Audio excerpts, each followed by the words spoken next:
Hello and welcome to yet another 3D printing video. This time we're going to talk about 3D printing technologies, specifically FDM or material extrusion. So, what is FDM or FFF? Well, FDM means fused deposition modeling and FFF means fused filament fabrication. They're just different acronyms for the same thing. Material extrusion.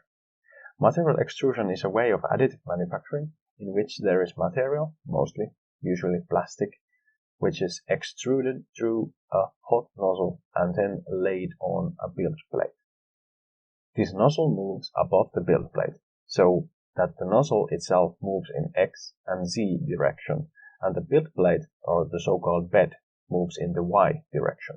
This is the way of movement or the way of how the axes are moved with these desktop material extrusion printers. There are different variations to this kinematic, so in some cases the nozzle moves in X and Y direction and the build plate only moves in the Z direction, and in some kinematics it's so that the nozzle can be moved in X, Y and Z direction and the build plate is stationary. But in the end, all of the material extrusion printers work in the same principle. Material is pushed with different type of extruders to a hot nozzle and then that's laid on the build plate itself. Once the print is finished on that layer, it will raise the nozzle usually by 0.15 millimeters and then start printing again on the next layer. In material extrusion technology or FDM, the only materials that can be printed with desktop material extrusion printers are thermoplastic polymers. These are, for example, PLA, polylactic acid, used in some food packaging products, but also used in cups and tea bags, for example. Then there's ABS, which is also a widely used plastic in the world. For example, Legos are a good example for this. Maybe the most known item made out of ABS. Then there's computer keyboards, keys themselves, and power tool housings, and well, maybe we can say that most of the rigid plastic products are made out of ABS plastic. Then there's also PET or PEDG, and G in the end means Glycol, which is also added into the PET material to add some flex into the plastic itself. Okay, so what about the applications or the use cases for an FDM 3D printer? Where can it be used? Let's start off with the molds. And as soon as I mention these, you can notice that from the image that neither of those 3D printed ones aren't made with a plastic extrusion printer. No, these are not plastic prints, these are metal prints. On the left hand side, you can see a 3D print by the company called Desktop Metal, in which they printed an aluminium extrusion die. On the right, there's a mold for injection molding plastic parts. This was also 3D printed. So this is basically an extreme case for an FDM printer. The printer used in this case works basically the same as an FDM printer, but it just uses not filament, but these rods of material. Cases is another great example for FDM printers. You can print any type of a case with this technology. Good cases, for example, are small electronic cases, embedded systems, or computer, for example. On the left, there's a case for a 3D printer's controller board, custom made because they have the connections. On the right hand side is a mini ETX computer case, which had just everything in it. It just plugged power in and it was a fully working computer. Then there's jigs, for example. On the right hand side, there's a soldering jig for easy soldering of headers on a PCB. On the left hand side is a jig for assembling a certain part. Then there's some adapters. On the left hand side, there's an adapter for attaching this encoder into a motor. And on the right hand side, there's an Dyson vacuum cleaner adapter. So you can use normal vacuum cleaner heads on the Dyson vacuum cleaner. Then we take a little bit of a leap on the industrial side, you can 3D print grippers.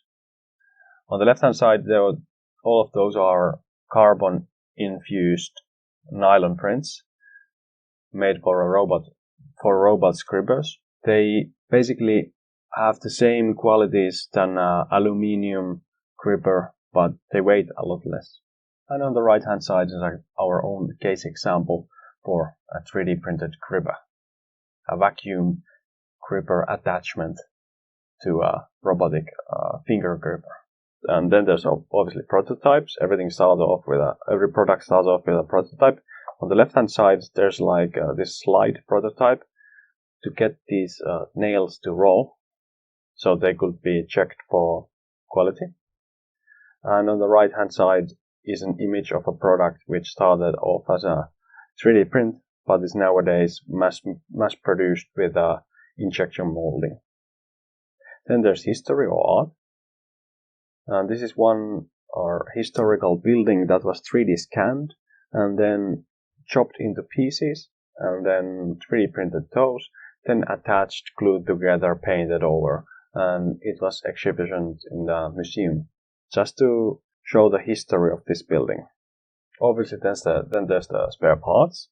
You can print spare parts for your 3D printer, or you can print spare parts for your car or your electrical installations or your kitchen or anything. Whatever you can come up with, you can print that. You can print toys. So there's articulated elephant figurine toy made out of food filament. And on the right hand side is a toys that is also 3D printed. Then there's the practical objects. This attachment for attaching a safety gate or safety belt that you could drill or attach to an aluminium profile or anything. That's a great way to save a few or 20 euros, quids, dollars. So you don't have to buy 2 of those gates, you just need to buy 1 and then just print this counterpart for it so you can lock the gate. Then there's the ice fishing rod. That is also completely 3D printed, for example. Okay, not the nut that you can see in the image, but everything else is 3D printed. And then there's a battery case for an electrical bike. This motorbike gas tank type of a battery cover that is also 3D printed. Of course, then there's the educational training sector. On the left hand side there's a bottle which is used for measuring pressure in the physics lab. And on the right hand side there's a 3D scanned head which was printed, and that head is used for training certain equipment. So usually you need 2 persons to train the use of that equipment, but with the head you can train with the equipment yourself. So what type of printers are available? We'll go through just a few. The industrial printers, only a few of them, and then the consumer printers, what are available. Okay, well, in the industrial printer sector there's the Minifactory Ultra, and then there's a Stratasys Fortus 380 MC. These are both high-cost machines, so they both cost over 45 or 50,000 euros. But they both have that ability in them that the Minifactory Ultra can print PEI or ULTEM or PEEK materials. And the Stratasys Fortus is used for nylon carbon printing mostly. The build volume for these printers isn't that big, but they are on the small side on that. But the price comes because of the materials that they print. Then there's the consumer printers. There's a Creality Ender 3, and then there's a Prusa i3 Mark 3S. Those are both good consumer starting printers for a consumer. They both have a decent build volume, and you can print the basic materials with these 2 printers. What about the pros and cons on this technology? Well, the pros is that it's very easy to use, very easy to start using. Example in schools, you can just get the printer, look a few videos and start printing. You basically drop the 3D model that you use and then slice that model and put that sliced model into the printer and press print. And softwares are very simple and very straightforward, and these are also very cheap. So as you saw earlier, it's like 150 to 170 euros to 1000 euros. And you can easily change the parts on these machines. It's very simple again, and the parts are very cheap, varying from 1 euro to maximum of 20 euros. Okay, the heated bed costs a bit more, maybe 60 euros or 70. It depends again where you buy and what you buy. What about the cons? The materials might not exceed the industrial specifications. With the consumer printers, you can't print Pay or Peak or Ultim or anything like that. You can print ABS and PLA and PETG, which handle the basic stress and stuff like that quite well, but they don't still go to that level that you can create parts with that you could entrust your life with. Well, the quality and the details, you can't get superb quality. You can't get that injection molding or the CNC machined quality just yet. But we're going there. The speed. Well, these aren't that fast machines. Still, if you want quality, then you need to lower your speed. And if you want speed, you need to lower your quality. That's just how it goes. There is some work on the head side that you can print 120 or 200 millimeters per second, but it's still in the works.